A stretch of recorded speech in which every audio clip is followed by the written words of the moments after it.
Aujourd'hui, on va écrire le programme qui permet de saisir un âge et d'afficher l'année de naissance.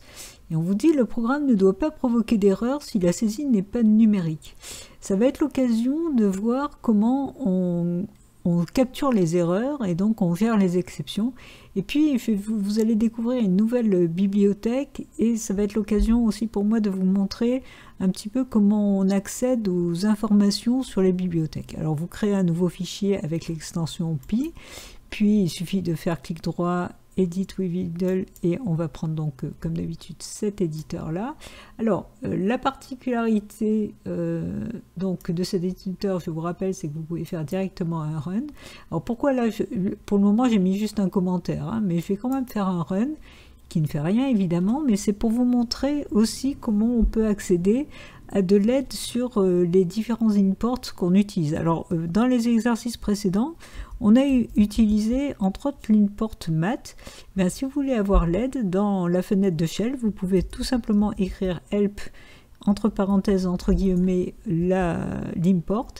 Et si vous double-cliquez, donc comme il vous le marque, la double-clic pour voir le contenu, vous voyez, vous avez le contenu des informations de l'import, donc du fichier, et vous avez l'ensemble des fonctions, et là vous voyez, vous retrouvez les différentes fonctions mathématiques, et on va retrouver, là elles sont dans l'ordre alphabétique, donc on va retrouver le SQRT qu'on a utilisé avec la syntaxe. Donc voilà une façon déjà d'obtenir des informations plus détaillées sur les possibilités des imports. Vous avez aussi, en passant donc par cet éditeur, si vous allez dans Help et que vous allez dans Python Doc, vous avez donc l'aide de Python qui s'ouvre, et si vous allez ici dans Python Module Index, vous pouvez directement accéder à tous les modules qui sont proposés par Python. Et là, je suis allé dans M et vous retrouvez par exemple Math, donc le module Math où vous retrouvez les différentes possibilités. Alors cette fois-ci, elles sont classées par catégorie. Donc je vais descendre un peu et Power and Logarithmic Function, et là-dedans, je vais retrouver, puisqu'il y a les power, il y a le PO, hein, la puissance, et il y a le SQRT. Donc vous retrouvez un petit peu toutes les informations. Voilà, donc ça peut énormément vous servir pour trouver les différentes facilités offertes par Python, hein, et les imports que vous allez pouvoir utiliser. Donc on revient à notre exercice, on veut écrire le programme qui permet de saisir un âge, donc on va tout de suite commencer par ça. On va saisir un âge, donc je vais dans la variable âge affecter un input et je vais demander donc de entrer votre âge. Voilà. Alors je vous rappelle qu'un input retourne une chaîne, donc il faut que je le transforme en int pour pouvoir récupérer l'âge. Et puis derrière, alors on va d'abord s'occuper du calcul de façon à obtenir l'année de naissance. Alors comment on va obtenir une année de naissance par rapport à un âge? Eh bien il faut qu'on ait l'année actuelle et il suffit ensuite de soustraire l'âge pour avoir l'année de naissance. Alors comment obtenir l'année actuelle? Eh bien je vais tout de suite aller voir l'aide. Alors si on va dans l'aide et que on va dans, donc ça va être des manipulations de date, je vais dans ici et j'obtiens donc entre autres le datetime. Et datetime, alors c'est un import un peu particulier parce que ça n'importe pas que des fonctions, ça importe des classes. On verra plus tard comment fonctionnent les classes, mais en gros, chaque classe regroupe un ensemble de propriétés de méthodes, c'est-à-dire des variables et différentes fonctions. Donc on a différentes classes et on a entre autres la classe date qui est détaillée un petit peu plus loin. Là c'est time delta. Donc si je descends un peu, j'obtiens voilà la classe date. Et dans la classe date, eh bien j'ai différentes possibilités. Donc je peux utiliser la méthode today qui permet de me retourner la date d'aujourd'hui. Alors moi ce que je veux, c'est pas la date d'aujourd'hui complète, c'est juste l'année. Eh bien, il se trouve que j'ai entre autres comme attribut, j'ai la possibilité d'utiliser year sur une date, sur un objet de type date. Et si je fais l'objet de type date.year, j'aurai l'année de cette date. Donc il suffit que je prenne la date today et que je lui applique l'attribut year, et à ce moment-là, j'aurai la bonne année. Donc c'est parti. Donc je vais utiliser une variable que je vais appeler aujourd'hui, qui va contenir l'année actuelle. Et donc, pour obtenir une date, alors il faut d'abord que je fasse un import, alors quand je veux faire un import complet, vous l'avez vu, il suffit de faire import le nom donc de l'import, de la bibliothèque. Si je veux récupérer une classe précise dans une bibliothèque, il faut que j'écrive donc from, je précise que c'est dans la bibliothèque datetime que l'on vient de voir, et on va importer simplement la classe date, puisqu'il n'y a que celle-là qui nous intéresse. Vous avez vu que dans datetime il y avait beaucoup d'autres choses. Et donc là, il suffit que je fasse date point, et je précise que j'utilise la méthode today. La méthode today qui va me retourner la date complète d'aujourd'hui. Et on a vu que dessus, si j'applique l'attribut year, je vais obtenir l'année uniquement de cette date. Une fois que j'ai ceci, eh bien, je vais pouvoir calculer l'année de naissance. Alors je vais l'appeler naissance. Et dans naissance, eh bien, il suffit que je prenne aujourd'hui, donc l'année actuelle, et que je soustrais l'âge. Il ne me reste plus qu'à afficher le résultat, donc je vais faire un print, et je vais marquer « Vous êtes né en », et derrière, je vais mettre « naissance » pour afficher l'année de naissance.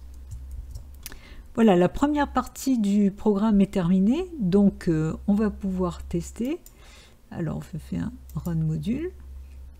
Donc, il me demande « Entrez votre âge ». Si je tape 44, il m'affiche « Vous êtes né en 75 ». Donc là, vous voyez, le calcul marche très bien. Alors maintenant, on va aller un petit peu plus loin. Ce qu'on voulait, c'était faire en sorte que si jamais on saisit autre chose que du numérique, il n'y ait pas d'erreur. Et d'ailleurs, on va tout de suite tester.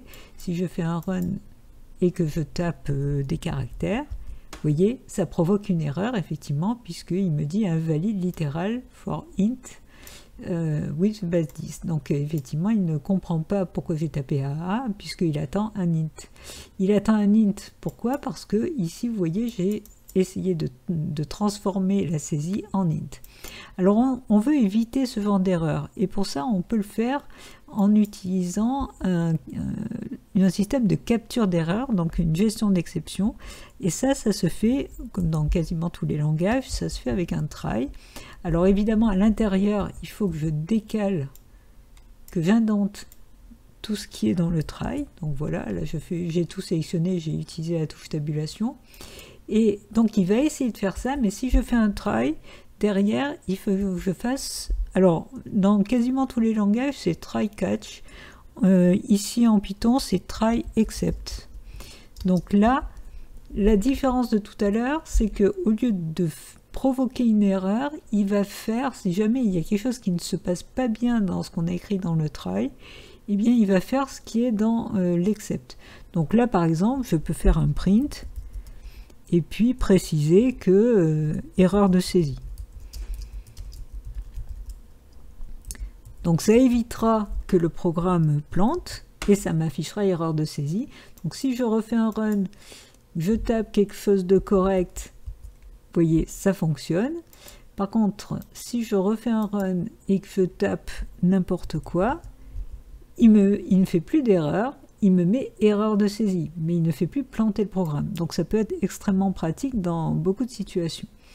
Alors, je vais aller plus loin, mais là c'est juste pour le plaisir. Bon, d'abord, on va essayer d'affiner ce except, c'est-à-dire que on peut très bien préciser le type d'erreur qu'on capture. Donc, par exemple, on peut décider de refuser que la personne saisisse 0, c'est-à-dire que son âge c'est au moins 1 an.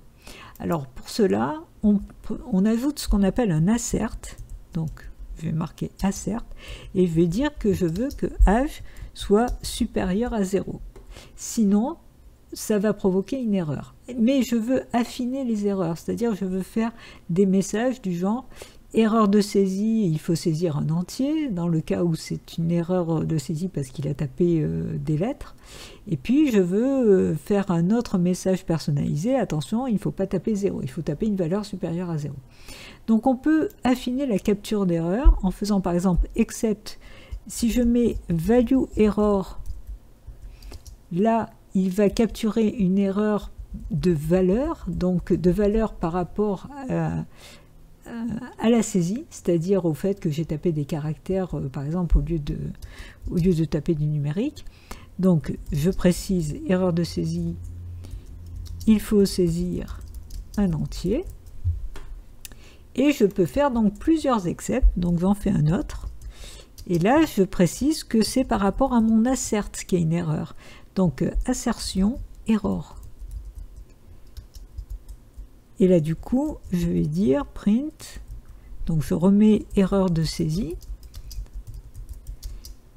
mais là, je dis, il faut saisir, ou plutôt l'année, l'âge doit être,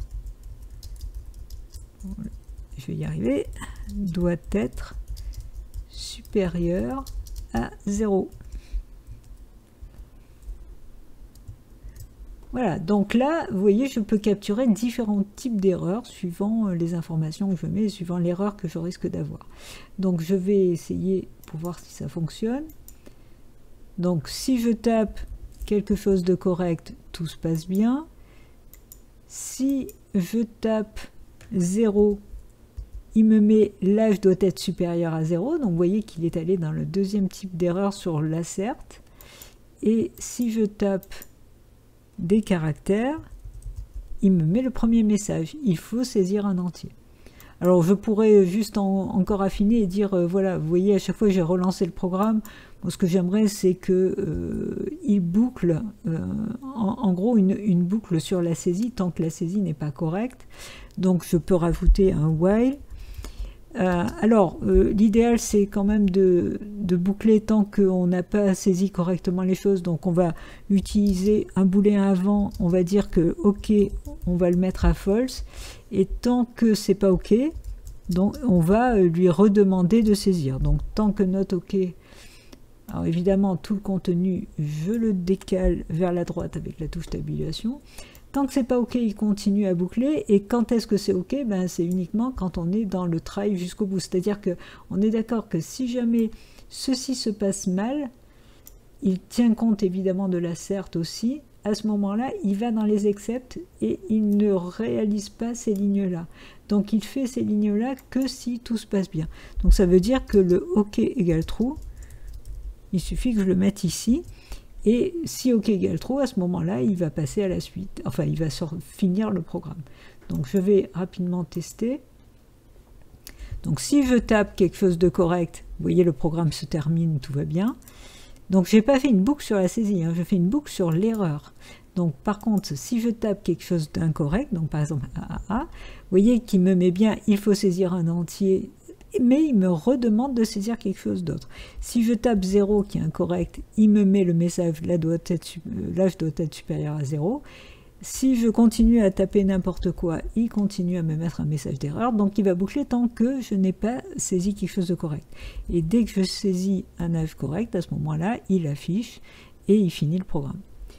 Voilà, on en a terminé pour aujourd'hui. On va pouvoir ensuite enchaîner sur des notions un peu plus complexes, sur des notions de classe et d'objets. Donc je vous dis à très bientôt et bien sûr pensez à coder.